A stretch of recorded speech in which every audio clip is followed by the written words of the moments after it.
बड़ी खबर इस वक्त की यह है कि सीबीआई ने 5 दिन की रिमांड अदालत से मांगी है कि 5 दिन के लिए दिल्ली के उप मुख्यमंत्री मनीष सिसोदिया को हमें दे दीजिए रिमांड पर, और 5 दिन में हम मनीष सिसोदिया से सारे लोगों से बातचीत करवाएंगे और सबूत इकट्ठा करेंगे और फिर से अदालत में उन्हें पेश करेंगे। संजय बताइए।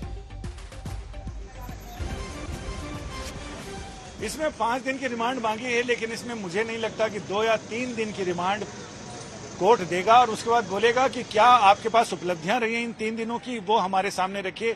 उसके बाद फिर हम तय करेंगे कि आखिर आपको आगे रिमांड दी जाए या नहीं। तो ये कुल मिलाकर बहुत ही क्रूशियल मौका है और यही होता है कि जितने दिन की रिमांड मांगी जाती है, बहुत कम बार ऐसा होता है कि उतने दिन की ही रिमांड अदालत दे दे। अदालत उसमें 1-2 दिन की कमी जरूर कर देता है, क्योंकि ये 14 दिन है, वो 14 दिन बचा कर रखने होते हैं। ये कुछ वैसे ही है कि आपको सारे दिन गर्मी का, रेगिस्तान की गर्मी हो और आपको 1 लीटर पानी दिया जाए जिसमें आपको 2 दिन काम करना है, तो ऐसे में आप बहुत किफायत के साथ उसे खर्च करते हैं। तो रिमांड को लेकर भी यही है कि रिमांड मैक्सिमम 14 दिन की ही दी जा सकती है, उससे ज्यादा की रिमांड दी नहीं जा सकती। मांगने को तो बहुत कुछ मांग सकते हैं, लेकिन उसमें जो मांगने का कटोरा या दामन है उसमें 14 दिन से ज्यादा का समा नहीं सकता। लिहाजा अदालत भी थोड़ा थोड़ा करके देती है ताकि काम भी होता रहे और जांच एजेंसी पर प्रेशर भी रहे। संजय, अब क्योंकि अदालत की कार्रवाई बहुत तेजी से शुरू हुई है कि मनीष सिसोदिया को पेश करते ही सीबीआई ने अपनी बात रख दी है, आपको क्या लगता है कि बहस कितनी देर चलेगी और कब तक निर्णय आ जाएगा?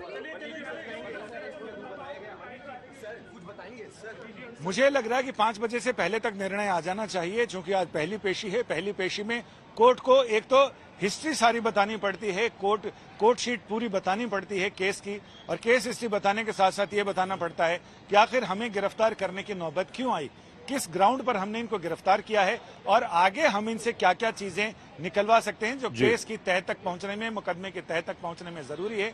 जांच में क्या क्या चीजें बिल्कुल ऐसी जरूरी हैं जो अनअवॉइडेबल हैं, जिसको अवॉइड किया ही नहीं जा सकता है, वो सारी चीजें बताने के बाद फिर बचाव पक्ष को मौका मिलता है। बचाव पक्ष ये बताता है, यानी मनीष सिसोदिया की तरफ से कहा जाएगा कि उनकी गिरफ्तारी अवैध है और तथ्यों पर आधारित नहीं है, एफआईआर में नाम नहीं था फिर भी उनको गिरफ्तार किया गया।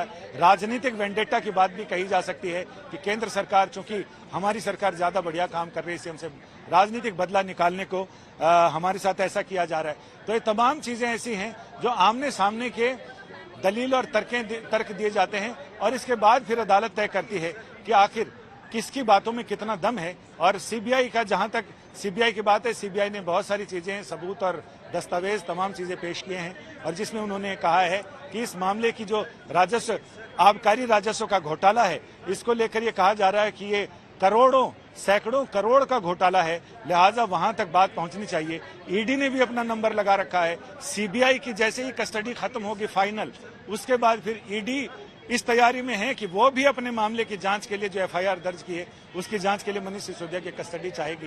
कुछ वैसा ही मामला होगा जैसा कार्ति चिदम्बरम और पी चिदम्बरम के मामले में हुआ था। पी चिदम्बरम को पहले सीबीआई ने गिरफ्तार किया, फिर सीबीआई ने अपनी कस्टडी में रखा। सीबीआई की कस्टडी जैसे ही खत्म होने वाली हुई, ईडी ने अपना दावा कर दिया, फिर ईडी ने कस्टडी में रखा। तो कुल मिलाकर वो 50 से 51 दिन की कस्टडी, पूछताछ और तमाम चीजें वो सब चले थे।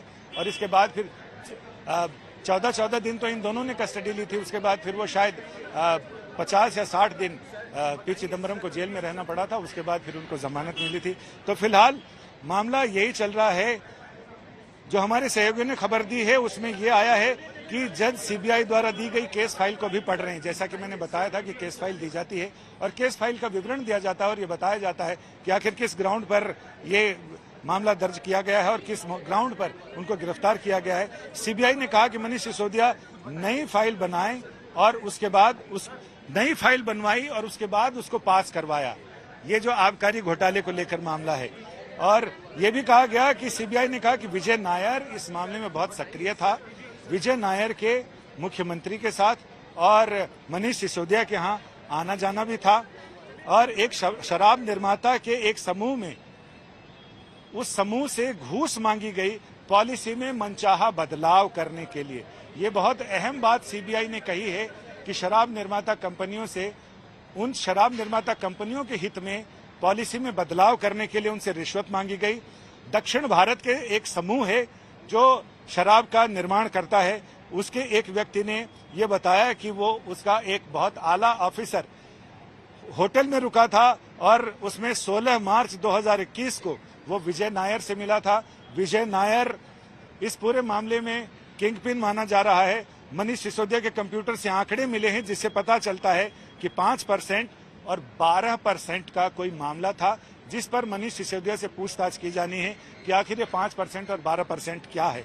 कोर्ट ने सीबीआई से पूछा कि आपको रिमांड की क्या जरूरत है।